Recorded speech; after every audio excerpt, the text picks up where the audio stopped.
Welcome to Dark Mysteries. Before we dive into tonight's terrifying stories, I have one question. Where are you watching from? Let me know in the comments. If you want more nights filled with horror, don't forget to subscribe and turn on notifications. Now, dim the lights and step into the darkness. Robert Hayes took the security job at Skinwalker Ranch thinking it would be easy money. Monitor cameras, patrol the perimeter, keep trespassers out. The briefing should have been his first warning. Don't patrol the mesa after 3 a.m. Don't investigate lights in the sky. Don't approach any animals that behave strangely. And under no circumstances should you ever respond to your partner's voice if you know they're on the other side of the property. Robert had been on the job for 2 weeks when he first understood why the ranch went through security guards so quickly. It was a Tuesday night, clear skies, everything quiet until 3:17 a.m. That's when his partner Diego radioed in from the north gate, his voice tight with fear. "Rob, there's something wrong with the cattle.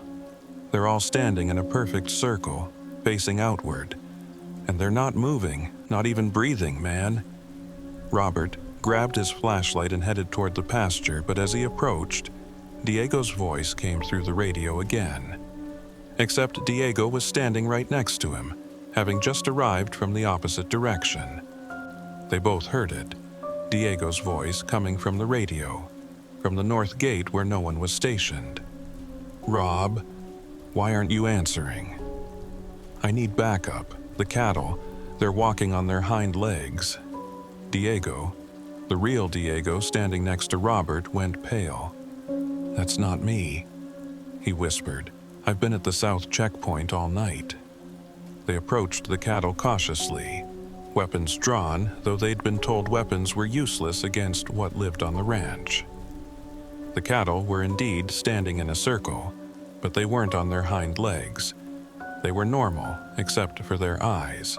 Every single cow had human eyes.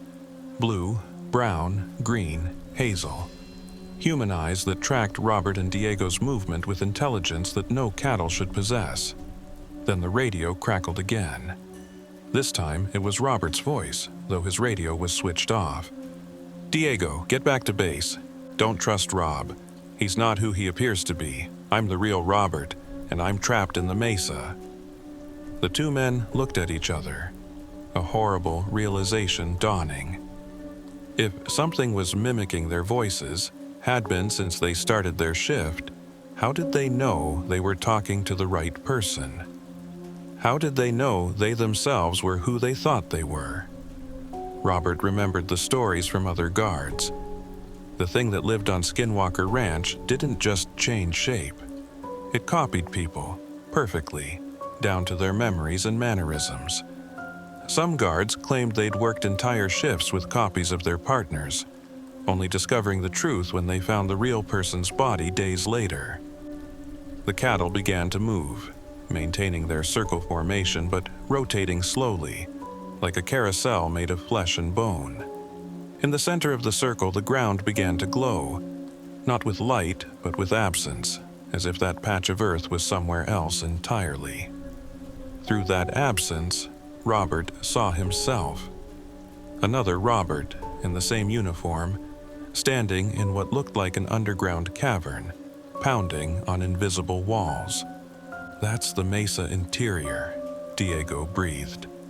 "The hollow space the ground-penetrating radar found. The space that shouldn't exist." The other Robert was screaming, though no sound came through. He held up a piece of paper to the invisible barrier. Written in what looked like blood were 4 words: "You're the copy. Run." Robert felt his memories fragment. He remembered starting his shift, but he also remembered being pulled into the ground by something with too many joints. He remembered Diego being his partner, but he also remembered Diego being found dead 3 days ago. He remembered being human, but he also remembered being something else, something that wore human shape like an ill-fitting coat. Diego was going through the same crisis, checking his hands as if seeing them for the first time, touching his face like he wasn't sure it was really his. The cattle's human eyes watched them both with what might have been pity or hunger. They ran back to base, but the security station was different. Older, newer, both. The monitors showed feeds from cameras that didn't exist. Angles of the ranch from underground, from the sky, from inside the mesa. And on one monitor, Robert saw himself and Diego, standing in the pasture, surrounded by cattle. But in this feed, they weren't running. They were standing perfectly still. Their eyes had turned bovine, and they were slowly sinking into the earth. Robert checked the duty log. His name was there, but so were dozens of other Robert Hayes, all starting on different dates, all with the same employee number. Some entries were dated in the future. One was dated in 1947, 30 years before he was born. The radio crackled one more time, and this time it was the voice of Thompson, the ranch owner. Morning shift will arrive in 2 hours. You need to decide which versions of yourselves you want to be when they get here. The ranch can only support one timeline at a time. Robert and Diego looked at each other, understanding the horrible truth. Every night, the ranch created copies, alternatives, possibilities. And every morning, only one version could remain. The others were absorbed, filed away in the mesa's hollow spaces, stored like data in the ranch's impossible memory. They had 2 hours to prove they were the originals. But the more they tried to remember, the more their memories multiplied. Each of them could remember a dozen different childhoods, 100 different paths that led them to this moment. The ranch wasn't just copying them, it was showing them all the versions of themselves that could exist. When morning shift arrived, they found Robert and Diego at their posts, normal, professional, with no memory of the night's events. Or maybe they found different versions. Or maybe morning shift never arrived at all, and the cycle continued. Endless versions of the same night playing out in parallel dimensions that all existed in the same cursed patch of Utah desert. The only evidence was the cattle. 30 head of cattle, all with human eyes. Eyes that looked exactly like those of all the security guards who had ever worked at Skinwalker Ranch. Watching. Waiting. Remembering everything while the humans forgot.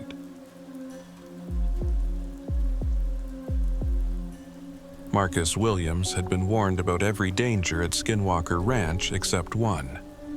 They told him about the UFOs, the portals, the shape-shifting entities.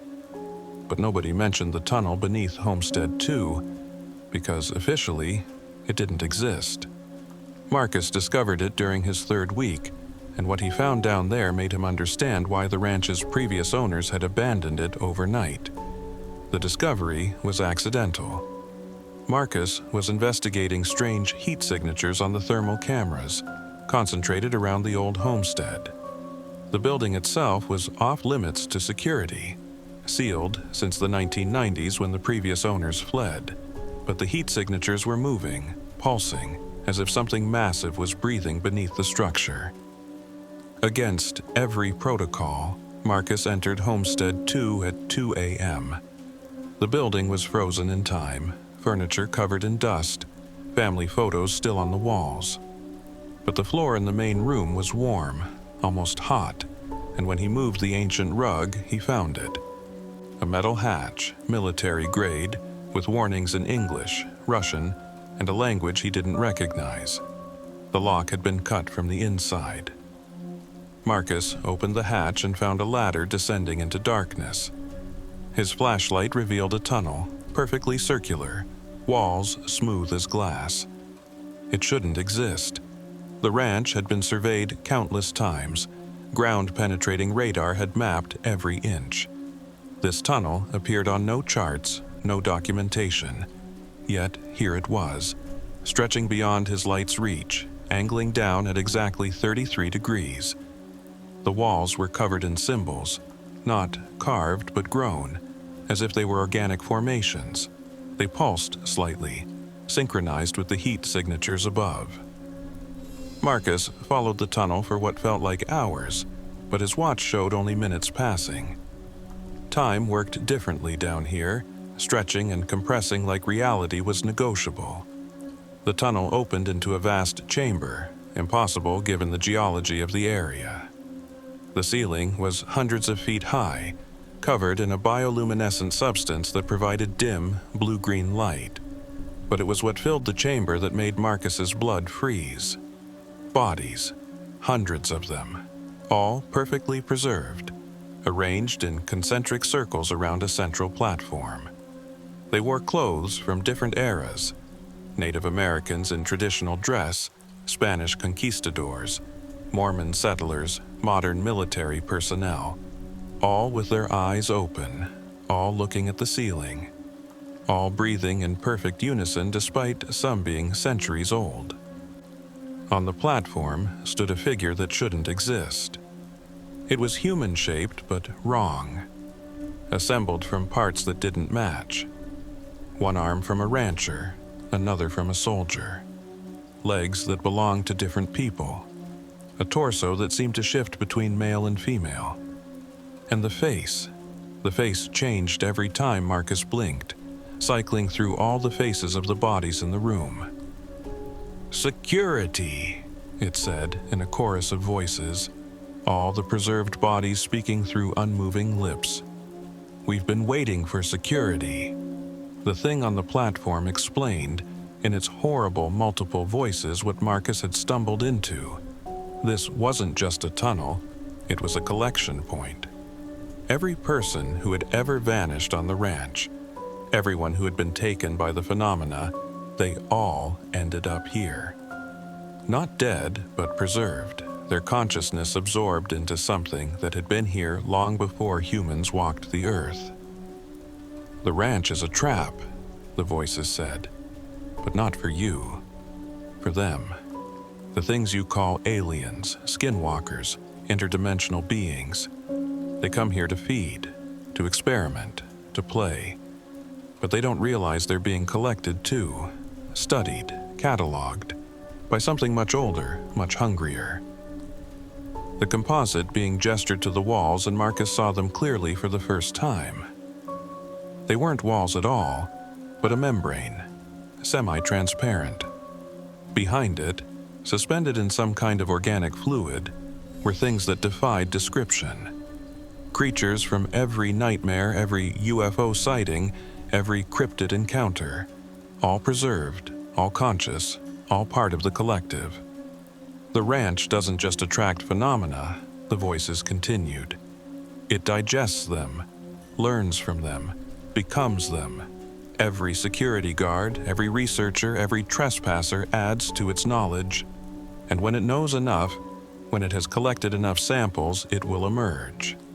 Marcus asked what it was, though he wasn't sure he wanted to know. The bodies all smiled, hundreds of faces forming the same expression. The Earth's immune system, activated when foreign contamination reaches critical mass. The ranch is just one antibody.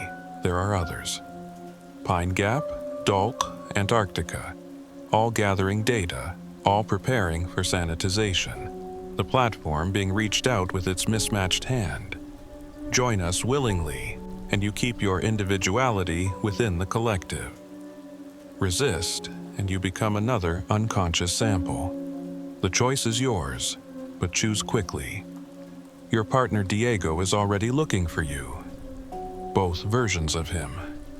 Marcus ran, back through the tunnel that seemed longer now, up the ladder that had more rungs than before, out of the homestead into the Utah night.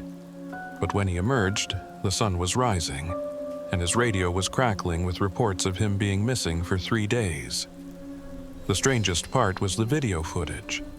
The cameras showed Marcus patrolling normally for those 3 days, doing his job, interacting with other guards. But Marcus had no memory of it. Or rather, he had 2 sets of memories. One where he went into the tunnel, one where he never found it at all. He quit that day, driving straight off the ranch without collecting his belongings. But sometimes in his dreams, he's still in that chamber, standing in one of the circles, breathing in unison with centuries of the collected, waiting for the Earth to decide humanity has become too contaminated to save. The tunnel was sealed after Marcus's report. Concrete poured, ground consecrated by 3 different religions. But the heat signatures remain, growing stronger each year. And sometimes on quiet nights, guards report hearing hundreds of voices speaking in unison from beneath Homestead 2, counting down in a language that predates human speech. They're not counting down to an event. They're counting down to an emergence. And according to the rhythm Marcus heard, we have less than 5 years left. Jessica Chen's employment at Skinwalker Ranch came with strange requirements. Sign a 30-year NDA. Submit to weekly medical examinations. Wear a dosimeter at all times. And never, under any circumstances, enter the area they called the Triangle after sunset. Jessica lasted 6 months before she broke that final rule.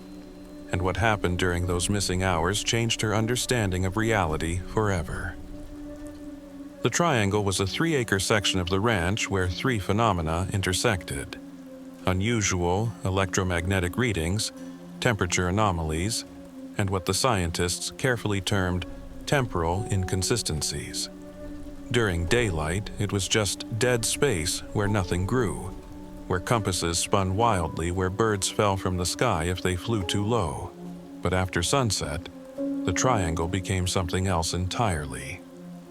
Jessica's mistake happened on a routine patrol. She was tracking unusual movement on the eastern perimeter when her partner, Tommy, radioed about lights in the Triangle. Protocol was clear: observe from a distance, document, do not approach. But Tommy's next transmission changed everything. Jess, you need to see this. There are people in there, kids, like a school group or something. What the hell are kids doing here at midnight? By the time Jessica reached the Triangle's edge, Tommy was already inside, his flashlight sweeping across empty ground. There were no kids, no school group, just Tommy, standing in the center of the dead zone, turning in slow circles. "They were just here," he said, his voice strange, distant. "Dozens of them, in uniforms I've never seen. They were taking samples, measuring things. They saw me and just smiled." Jessica checked her watch. 12:07 a.m. She stepped into the Triangle to retrieve Tommy and immediately understood something was wrong. Her watch now read 3:42 a.m. 3.5 hours had passed in a single step. Tommy's watch showed 9:15 p.m. They were standing next to each other but existing in different times. Then Jessica saw them. The children Tommy described. Except they weren't children, not exactly. They had the proportions of children but moved with adult precision. Their faces oddly mature. They wore uniforms with patches showing emblems Jessica didn't recognize. Corporate logos that didn't exist. Military insignia from no known branch. Text in evolved English that hurt to read. One approached her, a girl who looked about 12 but had eyes that seemed ancient. She spoke in accented English, the accent unfamiliar, as if English had continued evolving for centuries. "Security guard Chen," the girl said, reading from a transparent tablet that shouldn't exist. "Employed from 2023 to 2023. Temporal displacement event participant. Thank you for your contribution to the Ranch Historical Preservation Project." Jessica tried to speak, but the girl continued. "You're experiencing temporal overlap. The Triangle isn't just a place. It's a when. All whens, actually. Past, present, and future occupy the same space here. We're from your future, studying the ranch before the convergence." "What convergence?" Jessica managed to ask. The girl's expression shifted to something like pity. The moment when all the timelines the ranch has been collecting finally collapse into one. Every version of every event that's happened here will occur simultaneously. It's quite spectacular, according to the historical records. You're listed as one of the witnesses. Around them, the triangle began to fill with people from different eras. Native Americans performing rituals, Spanish explorers mapping terrain, modern scientists with equipment Jessica recognized, future humans with technology beyond comprehension, all existing in the same space, occasionally walking through each other like ghosts. Tommy was talking to someone, a version of himself in a different uniform, older, scarred. They were comparing notes, realizing they were the same person from different timelines where different choices led to different outcomes. One, Tommy had never joined security, becoming a researcher instead. Another had died on his first day. Another had been at the ranch for 40 years, though he looked the same age. The girl showed Jessica her tablet, which displayed a map of the ranch, but not as Jessica knew it. This map showed layers, like floors of a building, each one representing a different time period. The triangle was the elevator between floors, always active after dark when the boundary between times thinned. "You're not supposed to be here yet," the girl said. "Your scheduled temporal displacement isn't for another 3 years. But the triangle has been unstable lately. The convergence is happening sooner than predicted. Maybe because you're here now. Causality gets complicated when effect precedes cause." Jessica felt her memories multiplying. She remembered this night, but also remembered it differently. In one memory, she never entered the triangle.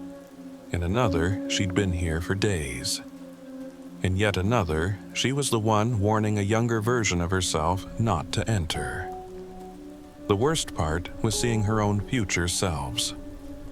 One version, dressed in clothes decades out of date, warned her to leave the ranch immediately.